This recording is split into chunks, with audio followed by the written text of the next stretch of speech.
শুক্রবার স্থানীয় সময়ে সকাল ৭টা কিছু বুঝে ওঠার আগেই একের পর এক বিস্ফোরণে কেঁপে ওঠে ইউক্রেনের রাজধানী কিয়েভ। স্থানীয় গণমাধ্যম ও প্রত্যক্ষদর্শীদের বরাত দিয়ে কাতার ভিত্তিক সংবাদ মাধ্যম আল জাজিরা জানায়, বিস্ফোরণে বেশ কয়েকটি ভবন ক্ষতিগ্রস্ত হওয়ার পাশাপাশি আগুন ধরে যায়। ক্ষতিগ্রস্ত হয় রাস্তার পাশে পার্কিং করে রাখা বেশ কয়েকটি গাড়ি। রুশ বাহিনীর ব্যালিস্টিক ক্ষেপণাস্ত্রের বিকট শব্দ ও বিস্ফোরণের কারণে আতঙ্কিত হয়ে পড়েন শহরের বাসিন্দারা।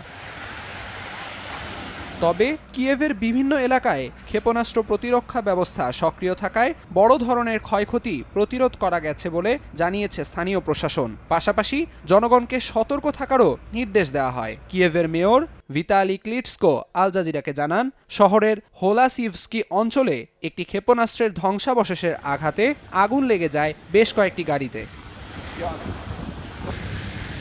এর আগে যুদ্ধবন্ধে আলোচনায় বসতে প্রস্তুত থাকলেও আরও আগেই ইউক্রেনে আক্রমণ করা উচিত ছিল বলে মন্তব্য করেন রুশ প্রেসিডেন্ট ভ্লাদিমির পুতিন।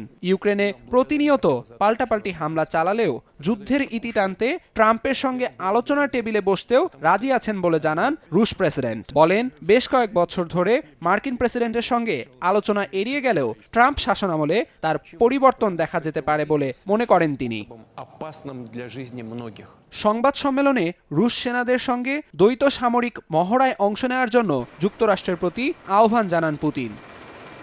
ওরেশনিক ক্ষেপণাস্ত্র নিয়ে পশ্চিমাদের ধারণা দূর করতেই এই প্রস্তাব তুলে ধরেন তিনি। এ সময় রাশিয়ার কুর্স্ক অঞ্চলে অবস্থানরত ইউক্রেনীয় সেনাদের বের করে দেওয়ার হুঁশিয়ারি দেন প্রেসিডেন্ট। একই সঙ্গে মঙ্গলবার লেফটেন্যান্ট জেনারেল কিরিলোভকে তার বাসভবনের সামনে গুলি করে হত্যার কথা উল্লেখ করে ইউক্রেনীয়দের সন্ত্রাসী আখ্যা দেন।